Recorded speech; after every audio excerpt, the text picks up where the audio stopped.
Shalom, selamat pagi bagi kita semua. Puji dan syukur kita dapat bangun di pagi yang indah ini dengan tubuh yang kuat, tidak kekurangan satupun. Kita bersyukur juga bahwa kita masih dapat merasakan kebaikan Tuhan dalam kehidupan kita di pagi yang indah ini.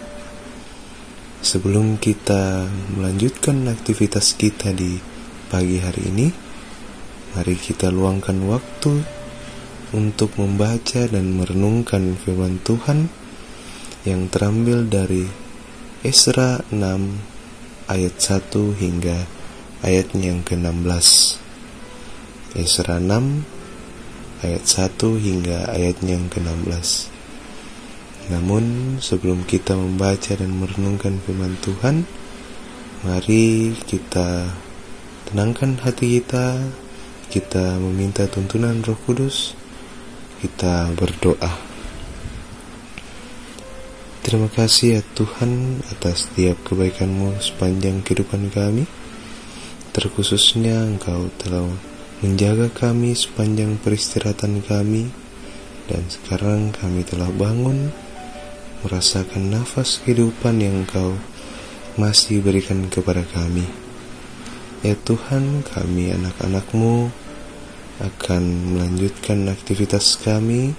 Namun sebelum semuanya itu, kami akan membaca dan merenungkan firman-Mu, sehingga apa yang kami baca dan kami renungkan dapat menjadi pedoman bagi kami melanjutkan aktivitas kami. Berbicaralah kepada kami ya Tuhan, kami telah siap untuk mendengar. Amin. Esra 6 ayat 1 hingga ayatnya yang ke-16. Sesudah itu, atas perintah Raja Darius, diadakanlah penyelidikan di perbendaharaan di Babel, di tempat naskah-naskah disimpan. Kemudian di Ahmeta, benteng yang di provinsi Media, didapati sebuah gulungan yang isinya sebagai berikut. Piagam, pada tahun pertama Raja Kores, dikeluarkanlah perintah oleh Raja Kores mengenai rumah Allah di Yerusalem. Rumah itu haruslah dibangun kembali sebagai tempat orang mempersembahkan korban sembelihan dan korban api-apian. Haruslah tingginya 60 hasta dan lebarnya 60 hasta, dan haruslah dipasang 3 lapis batu besar-besar dan 1 lapis kayu. Biayanya harus dibayar dari perbendaharaan kerajaan, dan juga perlengkapan emas dan perak rumah Allah yang diambil oleh Nebukadnezar dari bait suci yang di Yerusalem dan dibawa ke Babel, itu haruslah dikembalikan, supaya kembali pula ke bait suci yang di Yerusalem, ke tempatnya yang semula, dan engkau haruslah menaruhnya di dalam rumah Allah. Oleh sebab itu, hai Tatnai, bupati daerah seberang sungai Efrat, dan Syetar-Boznai, serta rekan-rekanmu para punggawa daerah seberang sungai Efrat, hendaklah kamu menjauhkan diri dari sana. Biarkanlah pekerjaan membangun rumah Allah itu. Bupati dan para tua-tua orang Yahudi boleh membangun rumah Allah itu di tempatnya yang semula. Lagi pula, telah dikeluarkan perintah olehku tentang apa yang harus kamu perbuat terhadap para tua-tua orang Yahudi mengenai pembangunan rumah Allah itu, yakni daripada penghasilan kerajaan, daripada upeti daerah seberang sungai Efrat, haruslah dengan seksama dan dengan tidak bertangguh diberi biaya kepada orang-orang itu. Dan apa yang diperlukan, yakni lembu jantan muda, domba jantan, anak domba untuk korban bakaran bagi Allah semesta langit, juga gandum, garam, anggur dan minyak, menurut petunjuk para imam yang di Yerusalem. Semuanya itu harus diberikan kepada mereka hari demi hari tanpa kelelayan. supaya mereka selalu mempersembahkan korban yang menyenangkan kepada Allah semesta langit dan mendoakan raja serta anak-anaknya. Selanjutnya setelah dikeluarkan perintah olehku, supaya setiap orang yang melanggar keputusan ini akan dicabut sebatang tiang dari rumahnya untuk menyulakannya pada ujung tiang itu, dan supaya rumahnya dijadikan reruntuhan oleh karena hal itu. Maka Allah yang sudah membangun namanya diam di sana, biarlah ia merobohkan setiap raja dan setiap bangsa yang mengacungkan tangan untuk melanggar keputusan ini dan membinasakan rumah Allah yang di Yerusalem itu. Aku Darius yang mengeluarkan perintah ini, hendaklah itu dilakukan dengan seksama. Kemudian Tatnai Bupati daerah sebelah barat sungai Efrat, Syetar-Boznai dan rekan-rekan mereka berbuat dengan seksama menurut apa yang diperintahkan Raja Darius. Para tua-tua orang Yahudi melanjutkan pembangunan itu dengan lancar, digerakkan oleh nubuat Nabi Hagai dan Nabi Zakaria bin Ido. Mereka menyelesaikan pembangunan menurut perintah Allah Israel dan menurut perintah Kores, Darius, dan Artasasta, raja negeri Persia.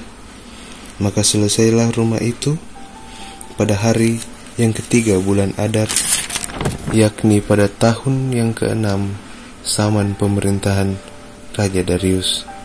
Maka orang Israel, para imam, orang-orang Lewi, dan orang-orang lain yang pulang dari pembuangan merayakan pentabisan rumah Allah ini dengan sukaria. Amin. Firman Tuhan. Bapak, Ibu, serta saudara-saudara yang terkasih dalam Tuhan, tema perenungan kita di pagi hari ini yaitu beribadah dengan setia. Bapak, Ibu, saudara-saudari, pasal 6 merupakan respon Raja Darius terhadap surat yang dikirim oleh Tatnai, Bupati daerah sebelah barat sungai Efrat dan Syetar-Boznai. Surat tersebut berisi laporan atas tindakan orang-orang Yahudi yang sedang membangun kembali Bait Allah. Darius menyelidiki perbendaharaan di Babel dan menemukan piagam berisi perintah Kores bahwa rumah Allah yang di Yerusalem harus dibangun kembali. Tuhan menggerakkan hati Darius untuk mengizinkan pembangunan kembali Bait Allah. Pada ayat yang ke-11, ia bahkan mengecam orang yang menghambat pembangunan rumah Allah. Hal itu merupakan salah satu cara Tuhan untuk memulihkan umatnya dari keterpurukan selama berada dalam pembuangan di Babel. Bait Allah adalah tempat peribadatan umat Israel sekaligus simbol kehadiran Tuhan. Pembangunan itu membawa kebebasan untuk beribadah kepada Allah dan Bait-Nya. Setelah 70 tahun hidup dalam penderitaan di pembuangan dan merasakan susahnya beribadah kepada Tuhan, timbul kerinduan yang besar dalam diri umat Israel untuk kembali menyembah Tuhan dalam peribadatan. Tuhan kemudian memberi mereka kesempatan untuk kembali menikmati persekutuan dengan Tuhan. Rekonstruksi Bait Allah dan peribadahan dengan benar adalah cara Tuhan membuat Israel menghargai anugerahnya. Saat ini atau dewasa ini, pembangunan gereja gencar dilakukan. Kiranya kita tidak berfokus pada membangun fisik gereja saja, melainkan turut membangun persekutuan kita. Allah telah menganugerahkan nafas hidup, kesehatan, kekuatan, kemampuan, bahkan kebebasan kepada kita untuk beribadah kepadanya. Oleh sebab itu, Bapak, Ibu, serta saudara-saudari, sudahkah kita menggunakan kesempatan ini dengan bijaksana? Sudahkah kita, anak-anaknya, menghargai anugerahnya? sangat disayangkan, sangat ironis apabila anugerah dianggap membebani hidup kita. Oleh karena itu, hiduplah beribadah kepada Allah dengan mempersembahkan seluruh hidup kita. Setialah beribadah kepadanya dan nikmatilah anugerah dan kebebasan beribadah dari Tuhan. Tetap setia beribadah kepada Tuhan. Tuhan memberkati kita semua. Amin. Mari kita satu di dalam doa. Terpujilah Engkau ya Tuhan atas setiap anugerah dan kebaikan-Mu dalam kehidupan kami. Kami percaya ya Tuhan, anugerah yang Kau berikan kepada kami, kesempatan-kesempatan yang Kau berikan kepada kami, itu sangat disayangkan ketika kami tidak menghargai anugerah yang Kau telah berikan kepada kami untuk membangun persekutuan kami melalui ibadah kepadamu. Ya Tuhan, ajarlah kami untuk tetap setia beribadah kepadamu meskipun di tengah-tengah kesibukan kami, tetapi biarkanlah kami tetap merasakan persekutuan dengan sesama kami, terkhususnya dengan Engkau ya Tuhan melalui ibadah kepadamu. Ya Tuhan, biarlah firman yang kami telah baca dan kami renungkan ini dapat menjadi pedoman bagi kami untuk melanjutkan aktivitas kami di hari ini. Baik kami yang akan melanjutkan pekerjaan kami, pendidikan kami, kiranya semuanya itu boleh Engkau sertai, berkati kami sepanjang hari ini, bahkan sepanjang kehidupan kami. Jagalah kami, berkatilah kami, jauhkanlah kami dari setiap mara bahaya, sehingga kami dapat terus merasakan anugerah yang hanya daripada-Mu.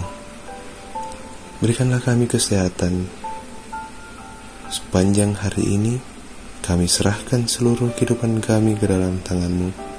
Di dalam nama anak-Mu Yesus Kristus, kami mengawali